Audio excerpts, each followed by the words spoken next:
Müdafiə tərəfdə ittiham tərəfi. Hazırdırmı? Hazırız Cənab Hakim. Biz bütün sürpriz edirik ki, oksigen bu dünyaya hem fayda verir hem de ziyan vurur. Müdafiə tərəfi hazırdır Cənab Hakim. Biz bugün sübut edəcəyik ki, oksigen həyata əhəmiyyət daşıyır. Bu olmadan insanlıq mövcud ola bilməz. İkinci pərdə.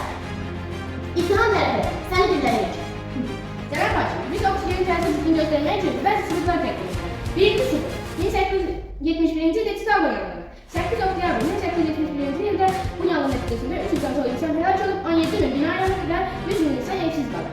1906-cı ildə Balkan yanğını. 6 dekabr 1906-cı ildə Kanada'nın Manhattan limanında oksigen təsir gücü olduğuna görə yanıb və 2000 insan həlak olub.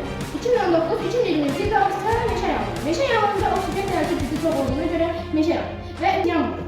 Cənab Hakim, bütün yanğın fazilərində oksigenin təsir gücü ilə artır. Oksijeni çox yox etməli deyil, amma onun ziyanlarını da qurmalıyıq.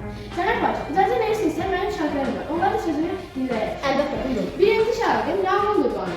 Yeni günahkar bir hesabıdır. Hayata ağaçlar yapraklarının kökəndə insanlar ağaçların yapraklarını yığıb tonqallar qalayır. Oksigen de bu yanğınları şiddətinin artmasına kömək edir. Buna görə də oksigen günahkardır. Mən onu cəzalandırmanızı qarşılayım. Cənab Hakim, ikinci şartım insan. Möhtərəm hakim, mən belə hadisənin şahidi olmuşam. Bir dəfə qonaqlıqda kişi polislə mübahisə etdilər. Kişi oksigenlə yandı və kişi qaz əmələ gətirdi. Kişilər və kişiləri can insanlara zəhərlənməklə səbəb oldu. Möhtərəm hakim, mən oksigenin cəzalandırılmasını istəyirəm. Cənab Hakim, biz oksigenin dövlət sistem dəflərdən çıxarılıb, layiqli cəzasını almasını istəyirik. İttiham tərəfini dinlədik. Üçüncü pərdə.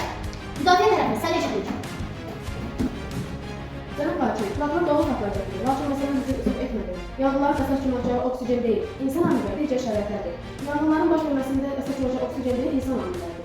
Yanğınların baş verməsi üçün 3 əsas element lazımdır. Yanacaq, istilik mənbəyi, oksigen. İnsan ehtiyatsızlığı, elektrik pozğunluğu, təbii fəlakətlər yanğınların əsas səbəbidir. Oksigen təkcə yanğın yaratmır, həm də həyat mənbəyidir. Fotosintez sayəsində oksigen istehsal olunmasaydı, nə insanlar, nə də heyvanlar sağ qalardı. Oksigen təbiətdə xəstələrin müalicəsində də vacibdir. Biz oksigen tam məhv edə bilmərik. Əks halda insanlıq və bütün canlılar məhv olar. İndi isə icazənizlə sözümü şahitlərimə vermək istəyirəm. Əlbəttə, buyurun. Adım kimyaçı alim. Möhtərəm hakim, mən oksigen elmdə və sənayədə lazım olan maddədir və mən oksigenin cəzalandırılmasını istəyirəm.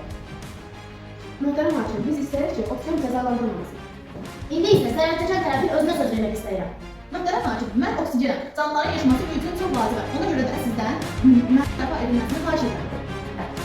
İttiham tərəfi və müdafiə tərəfini dinlədik. İttiham tərəfi sübut edir ki, oksigen həyatların yanğınların artmasına səbəb olur. Müdafiə tərəfi də bildirir ki, oksigen yaşamaq üçün faydalıdır. Qərar. Oksigen günahsızdır. Oksigen həyatda yaşayış üçün lazımdır. Yanğınların artması insanların təhlükəsizliyi qorumamasıdır. Bunun üçün təhlükəsizlik qaydalarına riayət edilməlidir. Məhkəmə bitmişdir.